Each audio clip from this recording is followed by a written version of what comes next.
بسم اللہ الرحمن الرحیم نحمدہ ونصلی علی رسولہ الکریم اللہم انکا خلاق عظیم انکا سمیع علیم انکا غفور رحیم انکا رب العرش العظیم صلی اللہ علی النبی الامی الکریم وعلی آلہ واصحابہ وبارک وسلم نحمدہ ونصلی علی رسولہ الکریم۔ قابل احترام بھائیوں، دوستوں اور بزرگوں، آج جب میں بات کرنے سے پہلے گھر سے آ رہا تھا تو میرے دماغ میں ایک بات گھوم رہی تھی جو آج سے تقریباً 18 سال پہلے کی ہے، اور مجھے یاد ہے کہ میں پہلی دفعہ اللہ کے راستے میں نکلا، لمبے لمبے میرے بال تھے، جینز ٹی شرٹ میں نے پہنی ہوئی تھی، مسجد میں جا کے بیٹھا،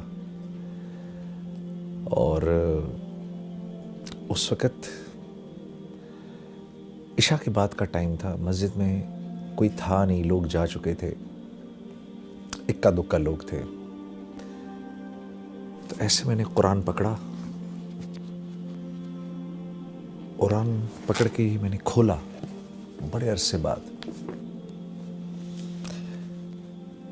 تو جن آیتوں پر میری نظر پڑی، قرآن کھولا تو 18واں پارہ کھل گیا، اور جن آیتوں پر میری نظر پڑی اس میں سے پہلی آیت تھی قد افلح المؤمنون، اور نیچے اس کے معنی لکھے ہوئے تھے بالتحقیق کامیاب ہو گئے مومنین۔ تو میں اس کو دیکھتا رہا، اس آیت کو دیکھ کے آگے میرے سے پڑھا نہیں گیا، مجھے خیال آیا کہ کامیاب ہو گئے مومنین۔ تو کامیابی تو میرے نزدیک اس وقت کوئی اور چیز تھی، اس وقت میرے نزدیک کامیابی تھی پیسے کا ہونا، شہرت کا ہونا، نام کا ہونا، مال کا ہونا، لوگوں میں جانا، پہچانا جانا، یہ میرے نزدیک کامیابی تھی۔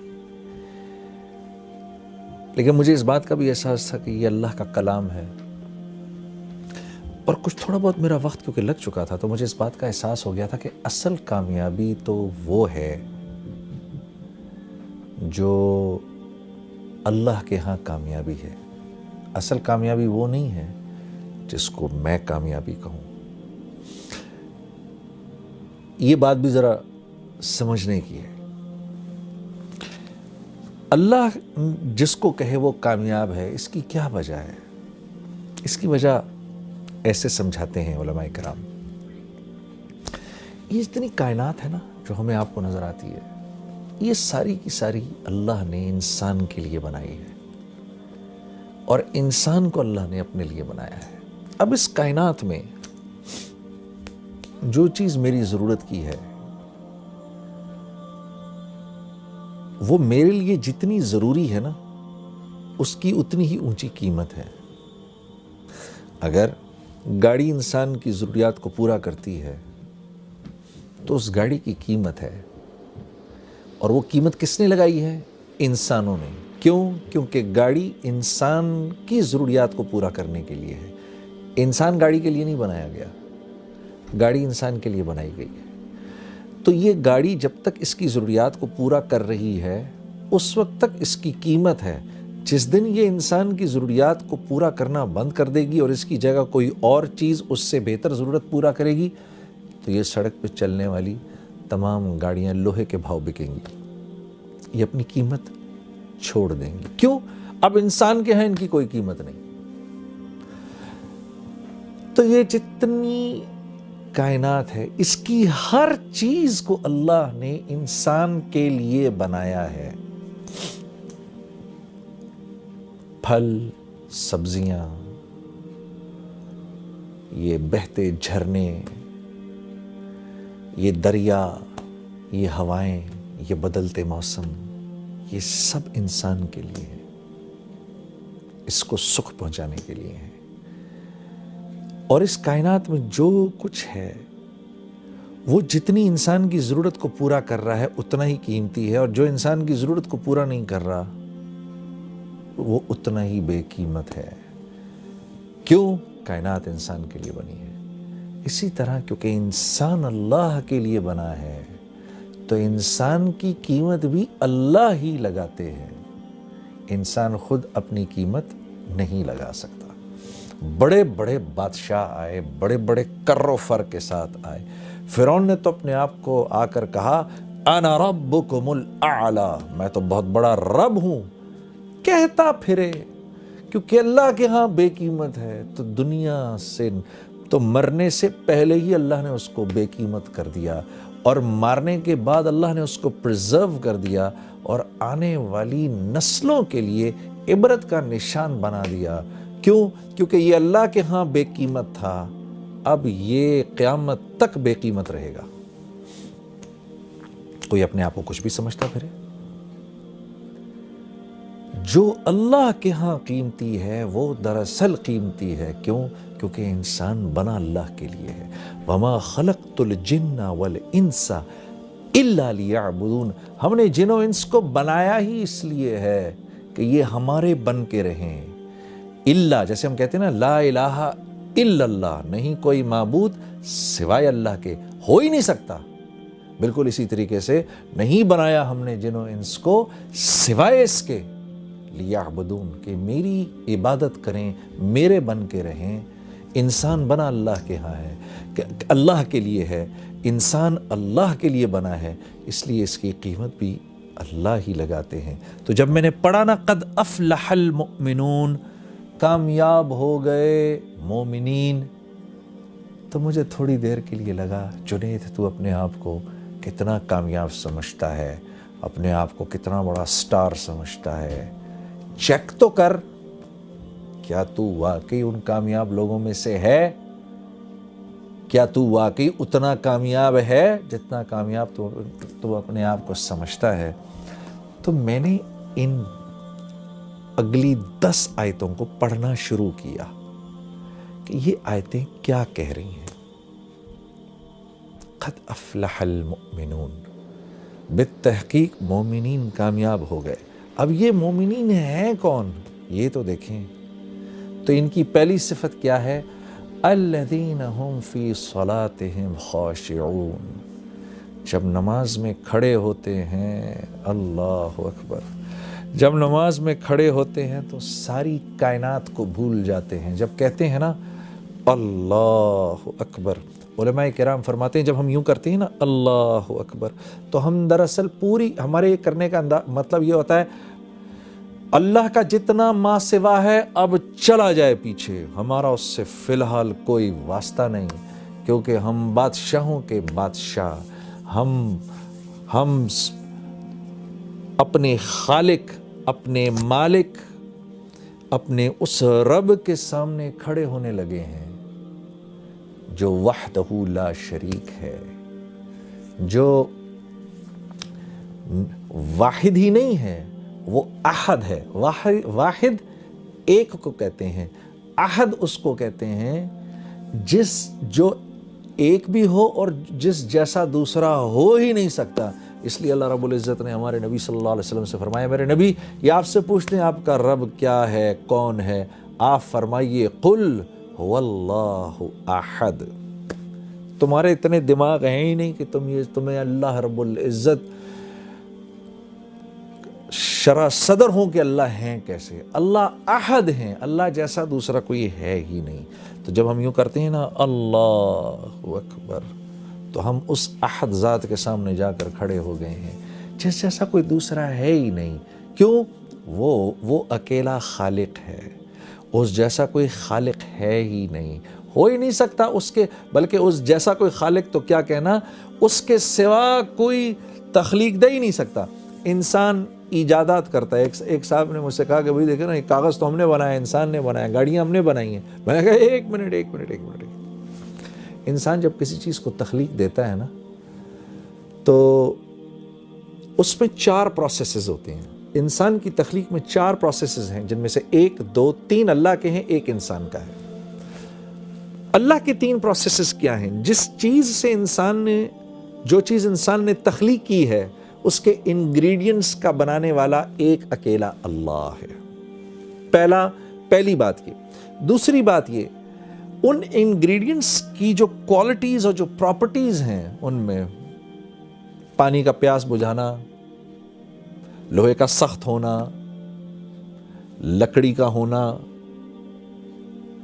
زہر کا فیٹل ہونا، یہ جو کوالٹیز ہیں نا، جن چیزوں کو انسان ملا رہا ہے، ان چیزوں کی کوالٹیز بھی انسان کی بنائی ہوئی نہیں، اللہ کی بنائی ہوئی ہیں، اس میں اللہ کی ڈالی ہوئی ہیں. تیسری چیز کہ جن چیزوں کو انسان نے جوڑا آپس میں کوئی بھی چیز تخلیق کرنے کے بعد، اب ان چیزوں میں جو پراپرٹیز کی جو چینج آئی ہے وہ بھی من جانب اللہ آئی ہے.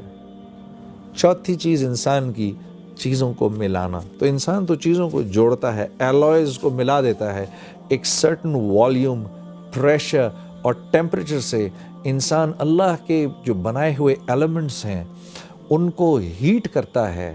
پھر وہ ان ایلیمنٹس کو سرٹن پریشر، سرٹن والیوم پہ اور پھر ان کو آپس میں جوڑتا ہے. وہ تو آپس میں جڑتے ہیں، جڑنے کے بعد ان کی جو کوالٹیز چینج ہو جاتی ہیں، ان میں وہ پراپرٹیز کا چینج ہونا بھی اللہ کے ہاتھ میں ہے.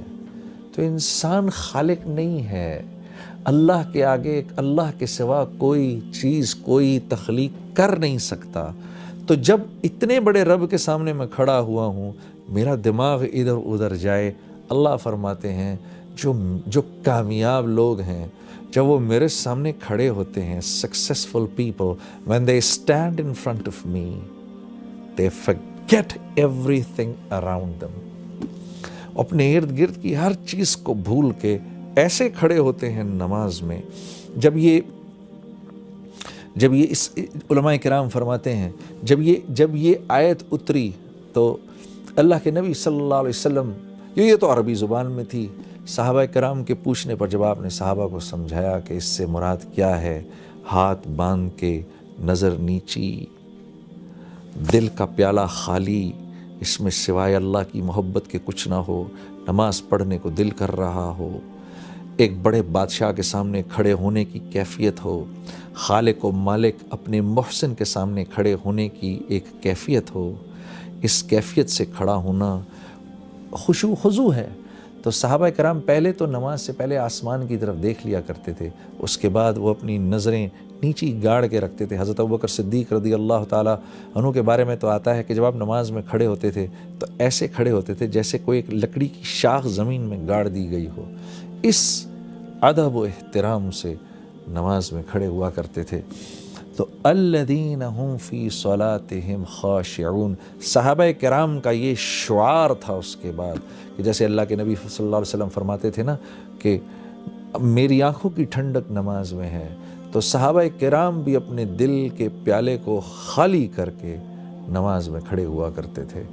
اور ہاں میرے دوستو، اگر غور کرو، کسی نے حضرت عمر رضی اللہ تعالیٰ عنہ سے پوچھا، آپ کو اللہ نے اتنی بڑی سلطنت عطا فرمائی، یہ اتنی بڑی سلطنت آپ سے بن کیسے گئی؟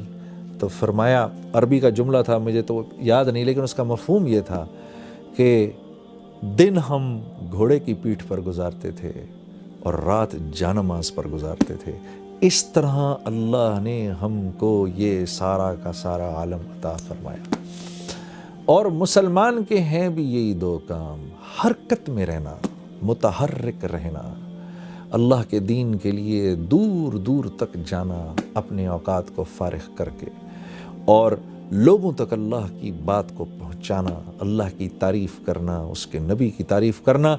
دن میں ان لک فی النہار سبحا طویلا، اللہ رب العزت ہمارے نبی صلی اللہ علیہ وسلم کے بارے میں فرما رہے ہیں کہ اے میرے نبی، صبح آپ لوگوں کے سمندر میں تیر رہے ہوتے ہیں. جب اللہ یہ کہیں تو سوچو اللہ کے نبی کیسے لوگوں کے پاس جایا کرتے ہوں گے، کیسے لوگوں کے، اے میرے نبی دن بھر آپ لوگوں کے سمندر میں تیر رہے ہوتے ہیں، لوگوں تک اللہ کی بات پہنچا رہے ہیں. تو یہ کام ہے ہمارا. اور رات کو اللہ کے سامنے خشوع و خضوع سے کھڑے ہو جانا. کہ کسی اللہ والے سے یہ سنا کہ تہجد کی نماز کے بعد جو دعا ہے وہ ایسی پر اثر ہوتی ہے کہ جیسے کوئی تیر انداز نشانے پر اپنے تیر کو مارے، ایک انتہائی شاطر تیر انداز اپنے تیر کو نشانے پر مارے تو وہ نشانے پر جا کے لگے.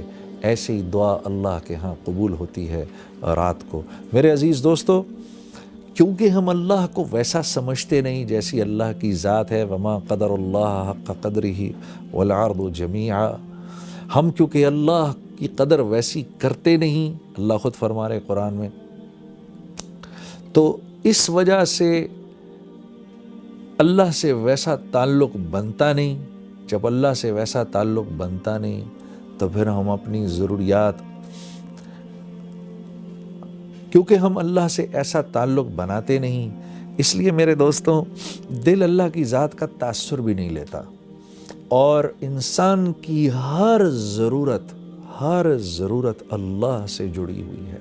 انسان کی ہر ضرورت جو ہے وہ اللہ سے جڑی ہوئی ہے. دیکھیے یہ آنکھیں ہیں میرے پاس، میں ان سے دیکھتا ہوں. کیا میں ان سے دیکھتا ہوں؟ جس بھائی کے پاس آنکھیں نہ ہوں اس سے پوچھو تو صحیح جا کر. ہاں، یہ جملہ ہی باطل جملہ ہے جو میں نے ابھی کہا ہے کہ میں آنکھ سے دیکھتا ہوں. وہ آپ سے کہے گا آنکھ تو میرے پاس بھی ہے. آنکھ سے نہیں دیکھتے، اس میں اللہ کا امر ہے میرے بھائی. جس سے تو دیکھتا ہے، میرے لیے وہ امر نہیں دیکھنے کا ہے تو نہیں دیکھ سکتا، آپ کے لیے دیکھنے کا ہے تو آپ دیکھ سکتے ہیں. آنکھ تو میرے پاس بھی ہے. یہ زبان ہے میرے پاس، بھینس کی اس سے 4 گز لمبی زبان ہے. اگر زبان ہی بولتی تو بھینس بولتی، کیوں نہ بولتی؟ زبان نہیں بولتی. جو میرا بھائی بول نہیں سکتا اس سے پوچھو، وہ کہے گا دیکھو زبان میرے پاس بھی ہے. زبان نہیں بولتی، اس میں چھپا ہوا اللہ کا امر ہے جس سے آپ بولتے ہیں. آپ کے لیے امر ہے، میرے لیے نہیں. اللہ الذی خلق 7 سماوات ومن الارض مثلہن یتنزل الامر بینہن لہ ملک السماوات والارض وإلی اللہ ترجع الامور. یہ وہ رب ہے کہ دنیا میں ہونے والا ہر امر اپنے ہونے سے پہلے اللہ سے پوچھتا ہے، یا اللہ تو مجھے بتا میں نے کیسے ہونا ہے. عزیز دوستو، کیونکہ دل اللہ کی ذات کے تاثر سے خالی ہے، اس لیے نماز میں جی نہیں لگتا، اور نماز سے اپنی ضروریات کے پورا ہونے کا یقین بھی نہیں ہوتا. جب ہم لوگوں کے سامنے اللہ کی تعریف کرتے ہیں تو اس یقین کو ٹھیک کرنے کے لیے کرتے ہیں کہ ملے گا تو اللہ کے ہاں سے ملے گا، کریں گے تو اللہ کریں گے. ہاں، جو کچھ جہاں جہاں سے ہوتا آ رہا ہے وہاں سے نہیں ہو رہا، کرنے والی ذات اللہ کی ہے.